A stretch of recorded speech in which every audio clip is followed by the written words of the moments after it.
Hi, I'm Leemon Baird, and these slides go through an example of the Hashgraph consensus algorithm.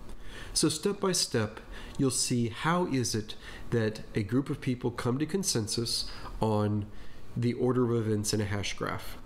And actually, since we do virtual voting, it's really how does one person look at a hash graph and tell what the consensus order is.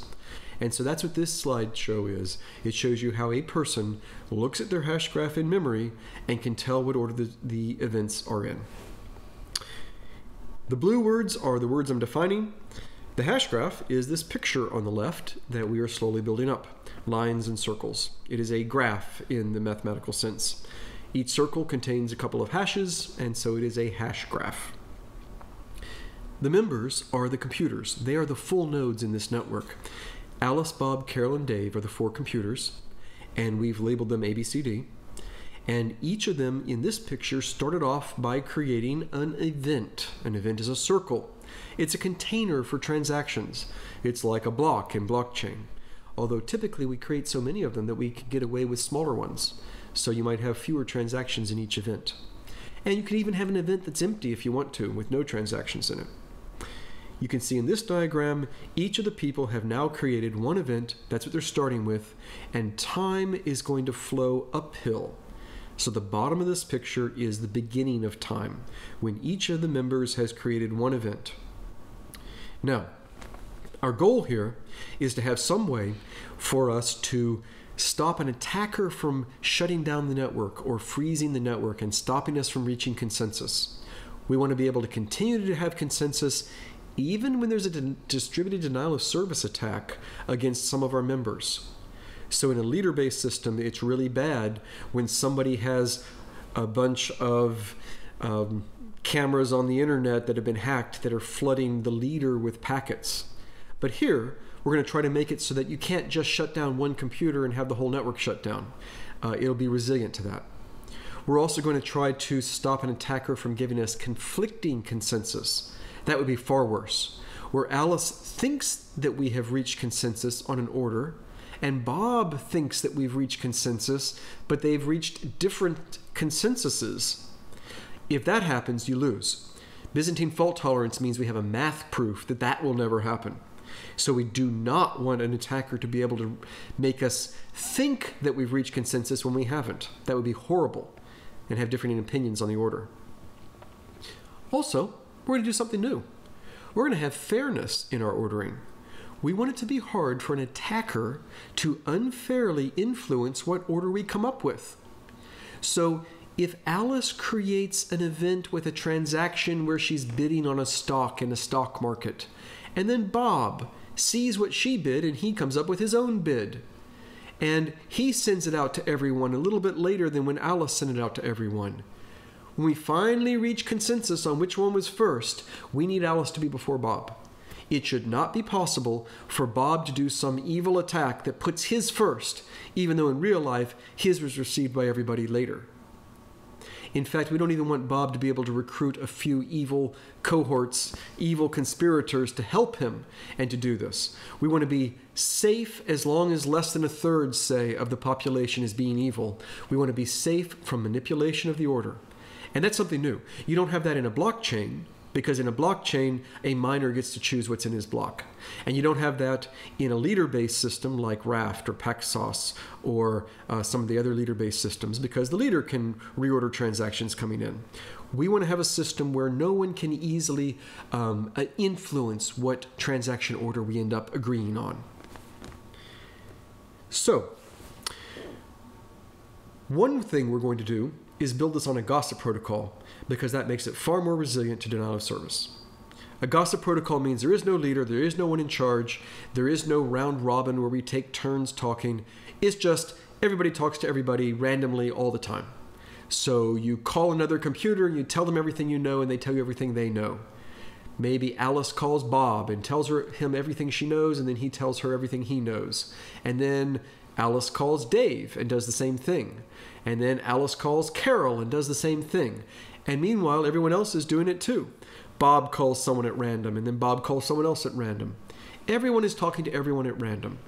There's no way to distributed denial of service attack one computer and hurt the network because everyone's just talking to everyone randomly. And there's no way to even slow down. When Alice inserts a new transaction into the network, there's no way to slow it down. You can shut down Alice's computer, of course, but if you don't shut down Alice's computer, her transaction is going to spread at the speed of gossip. It's going to be as fast as the grapevine in an office where you work. It's going to spread exponentially fast. And so by randomly talking to each other, information spreads out exponentially fast. And unless you can shut down, a full third of the network or even more, you're not going to be able to slow down the progress. Everybody's going to learn things incredibly fast. If you have 1 million nodes talking to each other, then in 20 syncs, your message gets out to everybody. And if you're syncing 20 times a second, then in 1 second, your message gets out to everybody. And there's just no way to shut down the network unless you attack lots of nodes. So in this diagram, Bob calls Dave, and Dave creates a new event to commemorate the sync event of Bob having called him. So what you can see in this diagram is that Dave has created a new circle. Time flows uphill, so it's the second one up, and there is a line going down to Dave's first one, and also a line going down diagonally to Bob's first one. And this is commemorating the fact that Bob told Dave everything he knows. Of course, at this point, everything he knows is just one event. And that's what we're gossiping, is the events themselves. So Bob called Dave and told him one event, and Dave said, "Thank you. I will remember forever that you called me and gave me that one event, and I'm creating this new event to show it." Now, that event has the 2 lines going down, the diagonal one and the straight one. The diagonal one is the other parent, and the straight one is the self parent. Your self parent is the last time you created it, and your other parent is the other guy. And you can see this diagram shows an event as a giant circle with the 2 lines coming down and 2 hashes. So an event is just a little sequence of bytes in memory, not very many bytes, unless you have a giant transaction. But if you have reasonable sized transactions, it's a very small sequence of bytes. And we take a cryptographic hash of it, which is a way of compressing it down to very few bytes, maybe 32 bytes. And it is incredibly hard to find some other event that would hash down to the same cryptographic hash. That's what cryptographic hashes are for.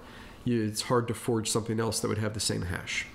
And so, this new event that Dave is creating contains within itself the hashes of Dave's previous event and of the last event Bob did before the sync, before Bob told Dave what he knows. Now, there's also a timestamp in there. Dave is allowed to make up a timestamp and put it in this. If he's honest, he'll try to do his best to put in the correct timestamp. But if he's dishonest, he might lie. He might put a timestamp 1 million years in the future, 1 million years in the past, or just subtly wrong. And maybe the clock on his computer is off, and so, his timestamp's wrong by a few minutes. But it doesn't matter. No one's going to trust this. It's more like one vote for what time this thing happened. What we're really going to do is we're going to take a whole bunch of timestamps and average them, or take the median of them, to try to figure out consensus timestamps on things. So this is just his claim as to when he created the event. It doesn't really mean anything until the community as a whole combines a whole bunch of them. But we have it. We have timestamps in every event. Once Dave has created this event, he digitally signs it. So for the rest of eternity, he has this proof that he created it. Other people pass it around, and you always know, when Alice gives Bob this event, you always know that it was created by Dave, and no one can forge it. And you know what its ancestors were, what its 2 parents were, because of those hashes, and nobody can forge them. And so the whole structure is constantly tied together into a single, immutable, provable whole by these cryptographic hashes and these cryptographic signatures. So it's secure. And by the way, that's all we need for cryptographic stuff. We don't need anything exotic. We're not even using threshold signatures here. We aren't even using zero-knowledge proofs. All you need are ordinary signatures and ordinary hashes. And then, of course, we'll use SSL or whatever over the internet to keep it secure, and so you would use symmetric encryption for that. So it's all very generic. If you want to swap out the standard algorithms for quantum resistant algorithms, you can do that. It's all very straightforward, and so we're not reinventing the wheel. We're using traditional, well-tested, time-tested cryptographic things to keep everything safe. Now, that was what happened when Bob called Dave and told him everything he knows.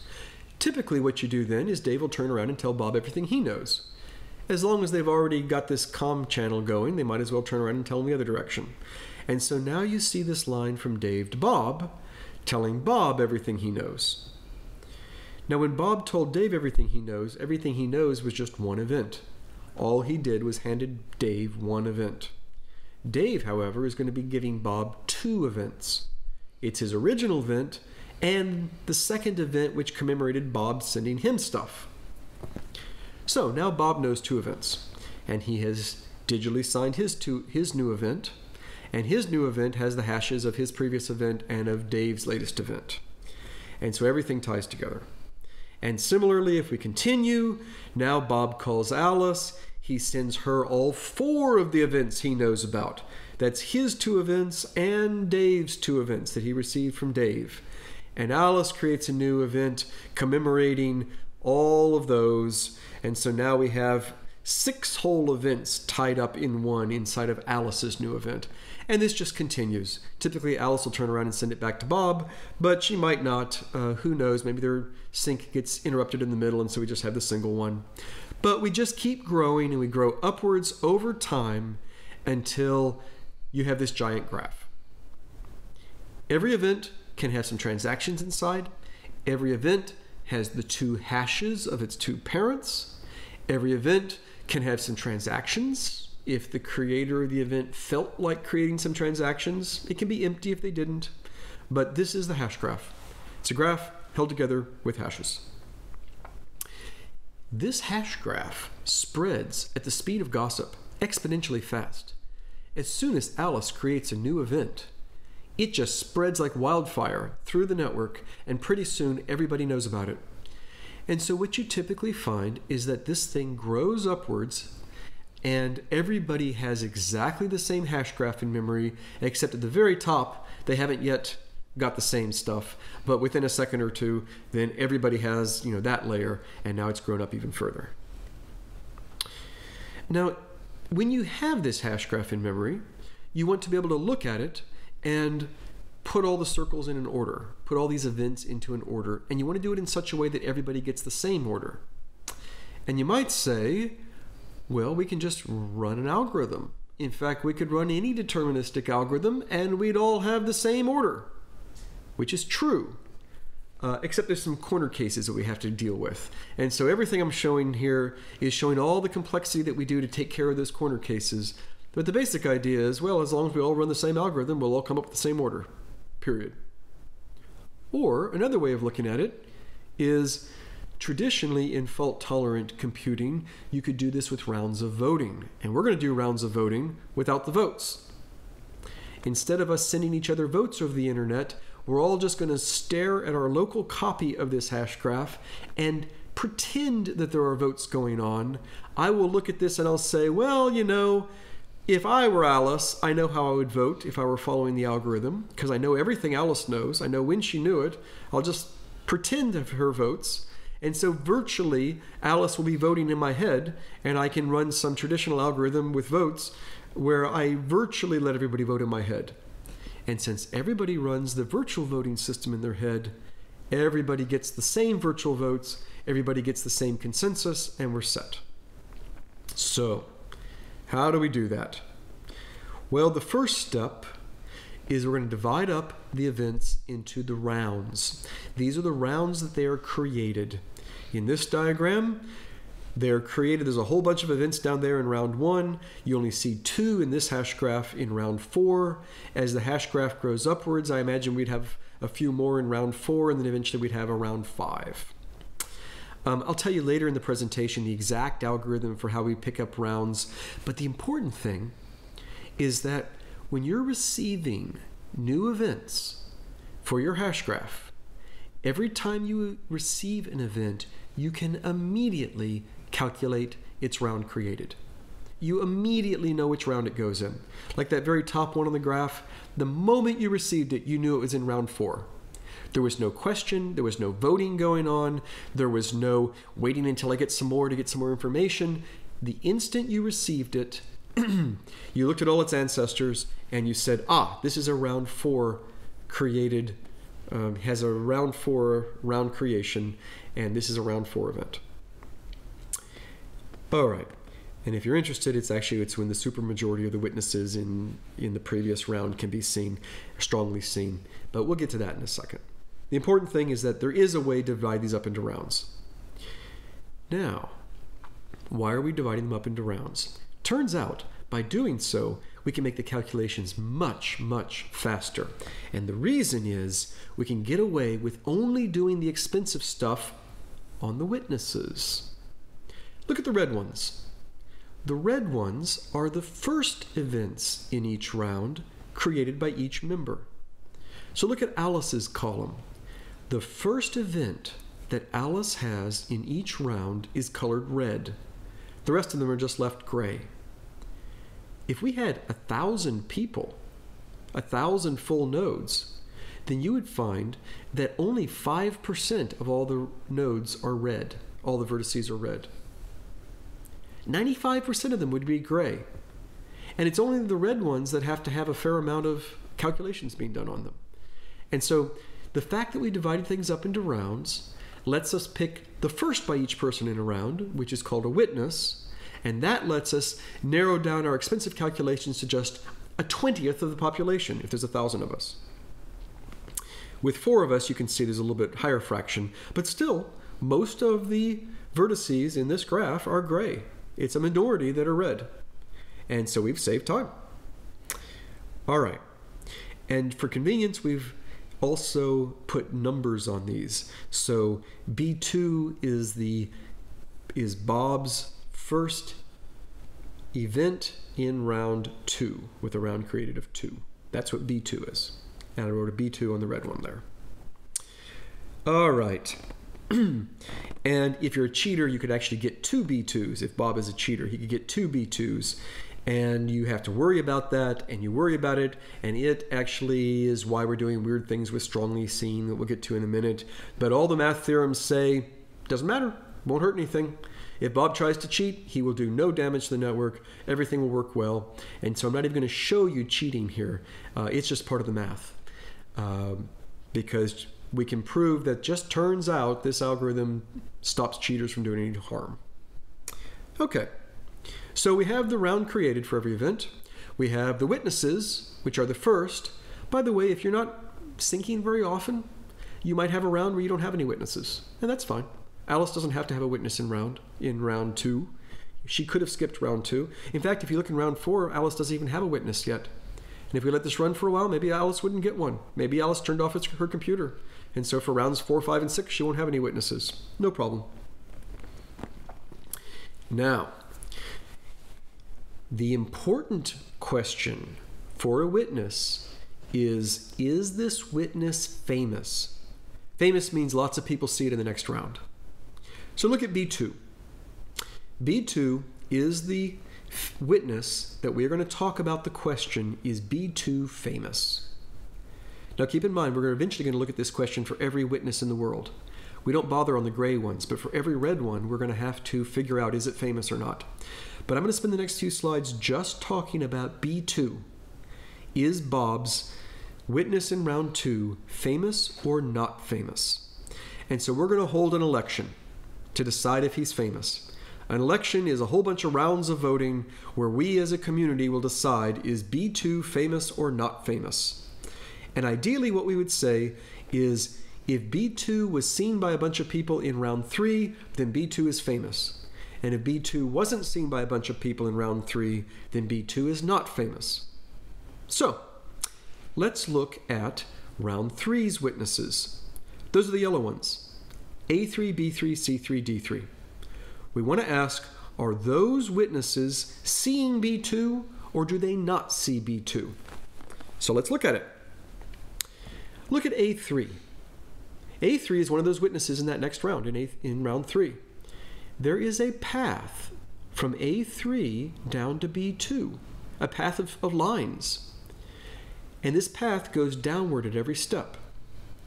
If you can show a path from A3 down to B2 that's always downward, that means that A3 can see B2. B2 is A3's grandparent. It's its parent's parent. If you start at A3 and you go to the self-parent and then you go to the other parent of that one, you get B2. And you can see your ancestors. And so A3 in this big election is going to vote yes. It's going to say, well, you know what? I can see B2, so I'll bet B2 is famous. At least I want to vote for B2 being famous. Now, if nobody else sees B2, then the election will say, no, there's too many no's, B2 is not famous. But if lots of people vote yes, then B2 will be elected famous. So in this election, A3 is going to vote yes. Now, there will be other elections where A3 might vote other ways in other elections. But for the election on whether B2 is famous, A3 votes yes because it can see it. Now, there is a technical detail here. It isn't enough to be an ancestor. You also have to not see any forking. You have to not see any or not have any ancestors that are cheating. But don't worry about that for now, because we can just prove that as long as you put in that caveat, all the math theorems work. So for now, just think of it as A3 can see B2 because there's a path that goes downward the whole way to it. In other words, it's an ancestor. It's your parent's parent, or your parent's parent's parent, or your parent's parent's parent's parent. Now, that's why A3 votes yes. You can also look at B3. Same deal. It votes yes because there's a line going straight down. And C3 votes yes because it has a line down to Dave, and then Dave has lines down to earlier Daves, and then the earliest Dave has a line down to B2, and so we have a path, and so C3 votes yes. And D3 votes yes because it has lines that go down and then sideways into B2. So it turns out that in this example, everybody voted yes. And it turns out that that is such an overwhelming majority that we're just going to say the election's over. B2 wins the vote. They are famous. Oh, but wait. An election's not over until you count the votes. Right now, all those events have voted, but no one has yet counted the votes.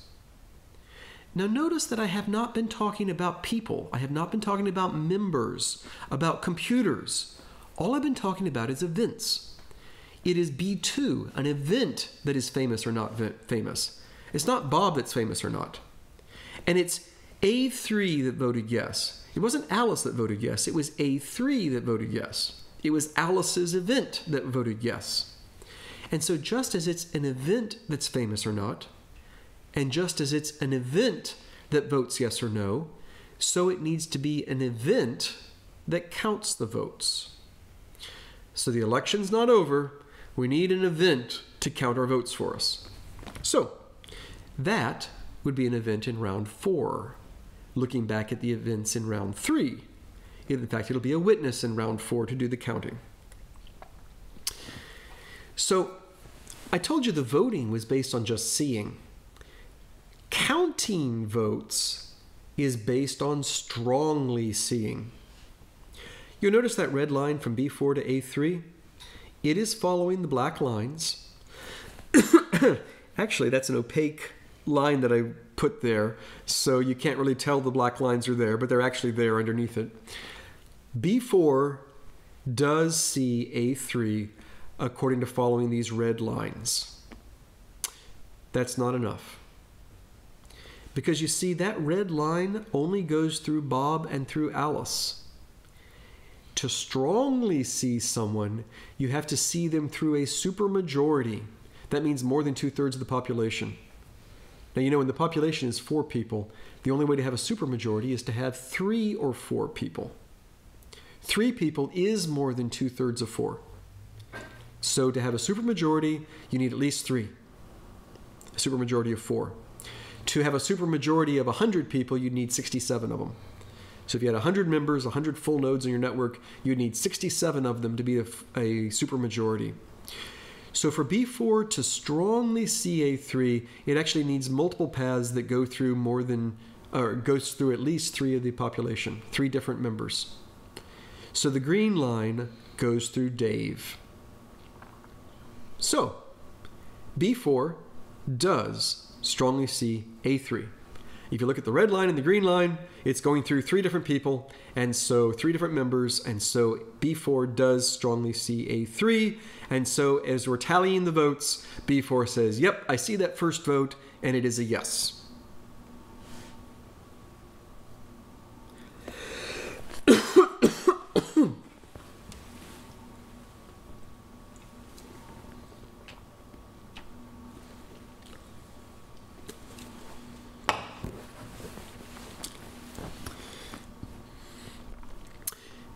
Now you'll notice that B4 actually doesn't see A3 through Carol.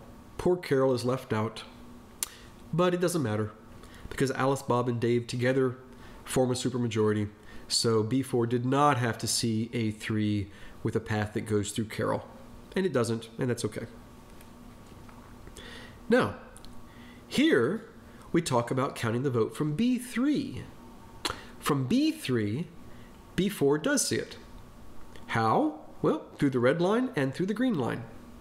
The red line goes through Alice and Bob. The green line goes through Dave and Bob. And together, they go through Alice, Bob, and Dave. That's 3 people. That's a supermajority of the 4. So B4 does strongly see B3.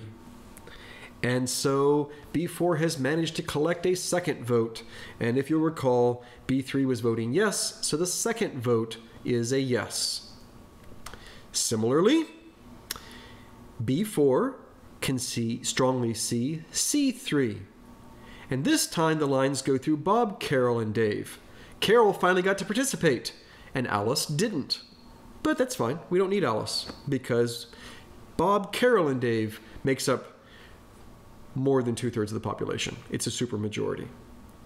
By the way, you'll notice that I say that B4 sees C3 through Carol. It's C3 itself sees itself, and so it counts as going through Carol. Similarly, on that green path, it's seen it through Bob, even though it just started at Bob. So you always see the start and the end of your path, and you also see anybody that you pass through on that path. And here it passes through D4, and so it sees Dave. So B4 has now collected 3 votes from A3, B3, and C3. So far they were all yeses. And B4 collects a 4th vote from D3, which is a yes. And again, you see the 3 lines. And again, it only went through 3 people. So we're done here. B4 was actually able to collect a vote from everyone. You won't always be able to collect a vote from everyone. Sometimes you'll only collect a vote from yourself. Sometimes you'll only collect a vote from less than 2/3 of the population. But in this case, it collected a vote from everybody. Now, B4 collected all those votes. It was unanimous. That is a supermajority. So B3 is famous. Let me say this again. When B2 is famous. Let me say it again. In the previous slide, B4 collected all those votes, and all those yeses were a supermajority from the population. It had yeses from a supermajority, so the election was decided as a yes. So B2 is famous. The rule is, if you collect votes from a supermajority voting yes, and maybe you collect some no votes too, but you have a supermajority collecting yes, then the election is over. It is decided. The election ends, and the answer is now known. B2 is famous. Similarly, if there were a node, if there were a vertex, an event that was able to collect a supermajority of no votes, then we would say B2 is not famous, and the election's over. Then you could say, well, wait, what if one event collects a supermajority of yeses and one event collects a supermajority of no's? Oh, that's impossible. There's a math theorem. That never happens. No, the math theorem is that if any event in any round actually it's only witnesses, but if any witness in any round ever sees a supermajority of yeses or ever sees a supermajority of noes and manages to decide, then everybody will eventually decide that way. That really is the consensus. Everyone will get that consensus. We're good to just go with that. And when you're doing this locally in your computer, you can just end the election and stop doing any more calculations of that election. You're done. So that is what deciding is. We have now decided that B2 is famous. But now wait a second. What if B4 hadn't been able to get a supermajority of yeses or a supermajority of noes? What if it saw half and half? Or what if it didn't even see any supermajorities? What if it could only collect one vote? Well, then we would just try a different event. We would look at D4, Dave's witness in round 4. And maybe he would have a supermajority of yeses or a supermajority of noes. And failing him, then we would wait for Alice to get around to creating an event in round 4, and we would let her witness vote, and maybe it would get a supermajority. Or maybe Carol would have an event in round 4 with a supermajority. And so we'll just keep waiting, and maybe somebody will eventually have an event in round 4 with a supermajority. And if any of them do, then we will decide that B2 is famous or not. We're done.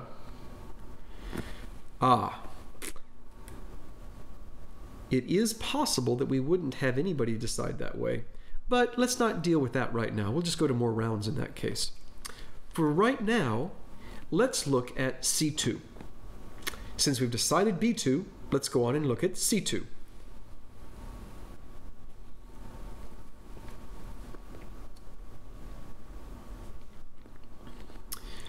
Now in this case, you can see that C3 sees C2. So C3 will be yes. Remember, in the first round of a vote, you just do seeing. It's in the next round where you're counting the vote that you do strongly seeing. That's where the red and green paths, and you have lots of paths. But for the first round, it's just single paths. You just say, who can see C2? And right now you can see that C3 sees it and votes yes. The other 3 witnesses all vote no, because there is no path from A3 to C2. Alice's witness in round 3 just cannot see C2, and so it votes no. And B3, Bob's event, Bob's witness in round 3, cannot see C2. You can see there's just no line, no path in the diagram purely going downwards from B3 to C2, and so he votes no. He being the event. The event votes no. And then Dave's event there votes no. So we have an election where there were 3 no's and a yes. Now let's see if anybody can count those votes. Oh, yeah. We've already said that B4 can see all 4 of those witnesses. So B4, by the same argument as before, we could redraw those red and green lines again. B4 collects all 4 of those votes. And the 4 votes are no, no, yes, no. So B4 has now collected no, no, yes, no. That is a supermajority of no's. 3 out of 4 were no's. 3 is more than 2/3 of the population. So B4 decides no. And when you decide, the election's over. No need for any more calculations. C2 is definitely not famous. If we were to continue, all the other events would eventually agree that D2 or C2 is not famous. And so we're going to color it blue. We're going to use green for the famous witnesses and blue for the non-famous witnesses. So we have decided the election for C2 is over. Notice that the same witnesses voted in both elections, and the same witnesses did counts in both elections. And you've now seen 2 full elections. Okay, great. Now, if it is possible that we didn't ever decide in round 4, then we could go on to round 5. And all of the round 5 witnesses would have counted votes from round 4. And how will people vote in round 4? Well, they'll vote according to the majority of what they saw in round 3. So imagine if B4 had not been able to decide. If B4 had, say, seen 2 yeses and 2 nos, well, then it couldn't decide. So it goes with the majority of what it saw, and when it's a tie, it votes yes. We'll just break ties as always being yeses. So if B4 had seen 2 yeses and 2 nos, it would then say, well, I can't decide because there's no supermajority. I'll go with the majority. Oh, it's a tie. Well, ties go to yes. So I will vote yes. So that's what one of these witnesses does. It either votes yes or it decides yes, or it votes no or it decides no. And so if nobody in round 4 can decide, then they all simply vote, and it will be the next round, round 5, where we try to count votes and decide. And if nobody can decide in round 5, then everybody simply votes in round 5, and we'll go to round 6 and see if anybody can decide. And if nobody can decide there, we'll go to round 7 and see if anybody can decide. And we'll just keep going. In normal practice, you always decide almost immediately. But theoretically, you could, if the attacker is controlling the internet itself, which is one of the things our theorems assume, is that the attacker can actually control all the wires and routers in the internet, then maybe they could keep us going for a long time, and so we'll do coin rounds. So say every 10th round will be a coin round. And so to summarize the normal rounds, what we say is that if you can collect a supermajority saying yes, you decide yes. And in a normal round, if you can collect a supermajority saying no, then you decide no. And if you decide, then the election's over. But if you can't, then you just vote with a majority of what you collected. And if it's a tie, you vote yes. And if everybody in a round fails to get a supermajority, then everybody in that round votes, and then it's the next round that ends up having to decide. But if you make it, if you make it to the 10th round, then we use a different rule for just the 10th round. It's a coin round. Anybody who collects a supermajority merely votes that way. You could collect unanimous yeses, and you'll merely vote yes, because it's a coin round. You don't decide. No one ever decides in a coin round. And if you don't collect a supermajority, you flip a coin. Wait, what does flip a coin mean? It means that the event that did the collecting, which is a witness, it's an event, which was digitally signed by whoever created it. It has a digital signature. You take the middle bit of that digital signature, and if it's a 1, you vote yes, and if it's a 0, you vote no. So in a coin round, anybody that gets a supermajority just votes. They don't decide. And anyone who has less than a supermajority for yes or no will vote randomly by taking the middle bit of their signature. And so every 10th round is a coin round. That's there to make the math work out, but in practice, it's incredibly hard for an attacker to even make us get to the first coin round. You're just normally going to decide in the first round or 2. But, theoretically, you have to have these coin rounds. And this has been true for 30 years. All of this voting-based Byzantine fault-tolerant stuff involves coin rounds and shared coins and all sorts of things. But in practice, we never have to worry about that. We're always going to decide very fast.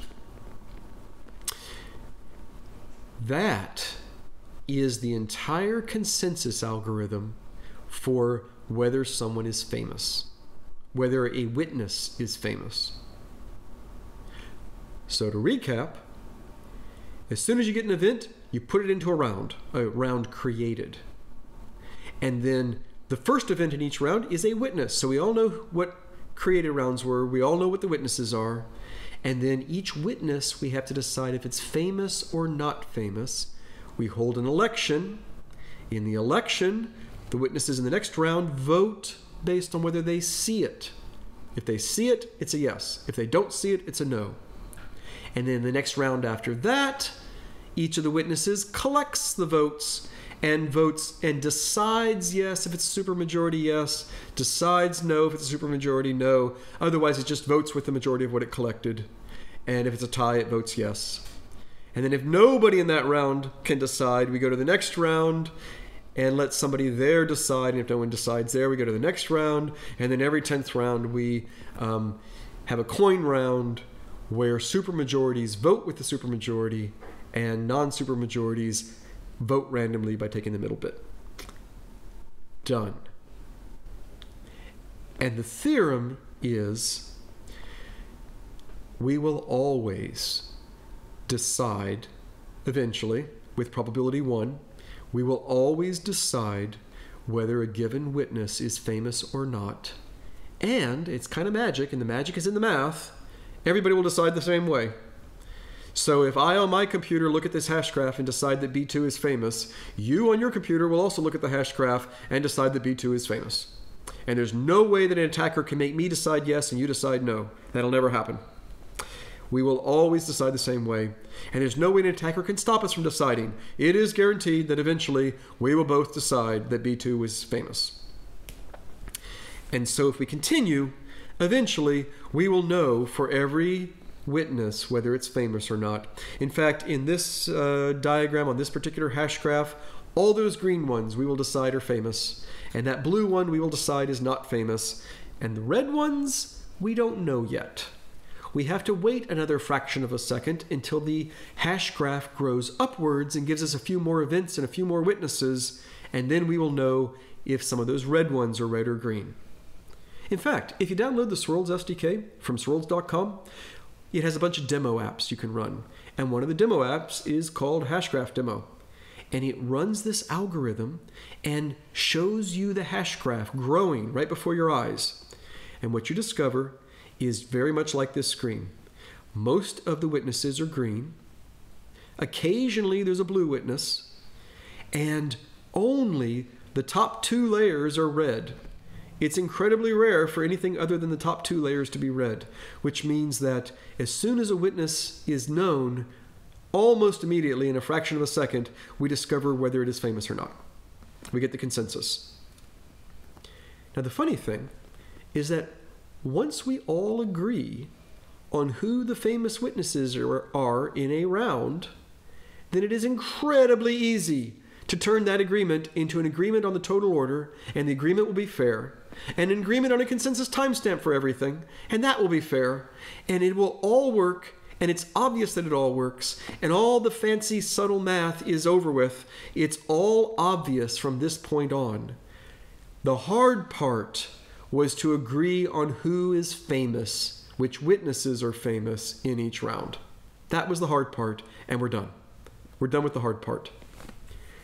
So, now for the easy part, let's play with the gray ones. The gray vertices in this graph, the gray events, are still events. They still have transactions in them. We still need to know what is their consensus order. We still need to know what is their consensus timestamp, and we're going to use those green ones to set it up for us. And we're going to do it in pretty much the obvious way, like this. Look at the gray event that is now colored black. We want to know what round was this event received by the whole community. And the way we're going to do it is say, what's the first round where all the famous witnesses can see it? So you look in round 1 and you say, well, of course, those witnesses can't see it because it's later than them. So then you look at round 2 and you say, the red, green, and blue lines show that A2 can see the black event, B2 can see the black event, and D2 can see the black event. Now C2 can't see it. There's no line from C2 to the black event. But it doesn't matter because C2 is not famous. We're simply looking for the first round where all of the famous witnesses, all the green events, are able to see it. And so here, because all of the round 2 green events, famous witnesses, can see it, we say it's received in round 2. Now, if it hadn't been visible in round 2, we'd have to look up at round 3 and say, well, okay, if A3, B3, C3, D3, whichever of those are famous, can all the famous ones see it? But we don't have to do that, because in this particular case, in round 2, all the famous events can see it. So the first round, where all the famous events can see it, is its received round. We're going to say that that black event was received in round 2, meaning that the community as a whole received it in round 2. That's what we're saying. We also want to know the consensus timestamp on it, not just its received round. So what we do is we say, okay, the 3 famous events are A2, B2, and D2. They were created by Alice, Bob, and Dave. I want to know, what was the earliest time that Alice had an event that could see the black one? And what's the earliest time that Bob had an event that could see the black one? And what's the earliest time Dave had an event that can see the black one? And so in this particular case, for Dave, the earliest event is D2. For Bob, the earliest event is B2. But for Alice, the earliest event is the black one itself, because it can see itself. And so if we look at the earliest time, we're going to get 3 timestamps. It'll be the timestamp on D2, because that's the earliest time that Dave saw it. It'll be the earliest timestamp on B2, because that's the earliest time Bob saw it. And it will be the timestamp on the black one itself, because that turns out to be the earliest time that Alice saw it. So that gives us 3 different opinions on when the black one was received by the universe. And we just take the median of those 3 times, and that is the median timestamp. That's the consensus timestamp. So what we say is, when did the black one occur? When was it received by the community? It was received at whatever the median of those 3 times are.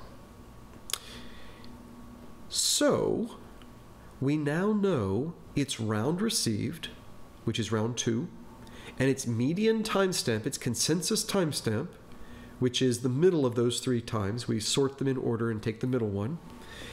And that's all we need to know for black, for the black event. And now if we do that for all the events, we can put them in order. Now look at the gray event below B2.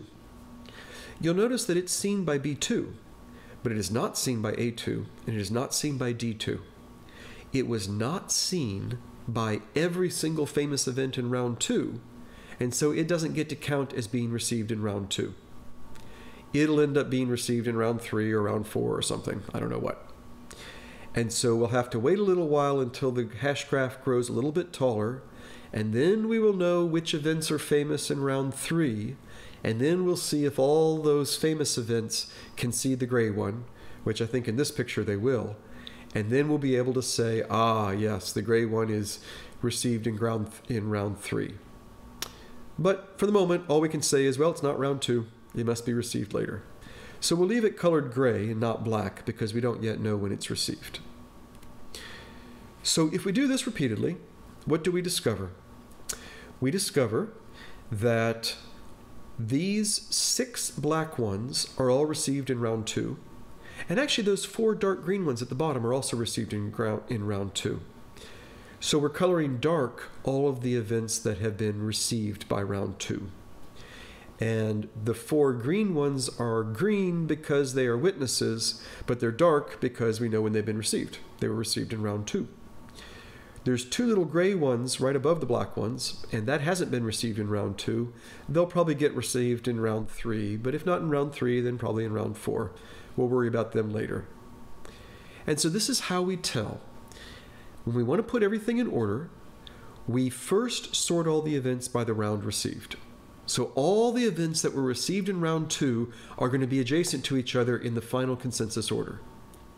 Then, to break ties in round received, we sort by the median timestamp. So for the 10 events in this diagram that were received in round 2, for those 6 black ones and those 4 dark green ones, they were all received in round 2. We sort them by their median timestamp. Now it's possible that they all have that 2 of them have the same round received and the same median timestamp. And in that case, we compare the extended median timestamp. You get the median timestamp by having a list of times that are sorted and you take the middle one. The extended median is you look at the whole list and you zigzag back and forth. And then if that one doesn't even work, you actually sort them by the digital signature on each event, XOR'd with a random number, and that ensures that you can't rig your signature to come early. So basically, we sort everybody by the round received. When there's ties, we sort them by their consensus timestamp. When there's ties in that, we use something a little bit more complicated, the extended timestamp. And when there's ties in that, we're basically flipping a coin, but we're doing it in such a way that everybody gets the same answer, and there's no one has the ability to rig it. And so it really is random and beyond anyone's control. In other words, we end up with a very fair ordering of these timestamps. When your message goes out, it spreads out exponentially fast, it reaches everybody very fast, and it gets recorded in history according to the order in which it reached everyone. And nobody can cheat. That is what happens. And so we're done.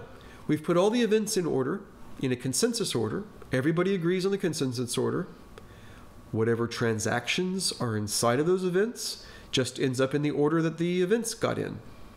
And within a transaction, or within an event, if there's multiple transactions, it's just whatever order they were stored in it.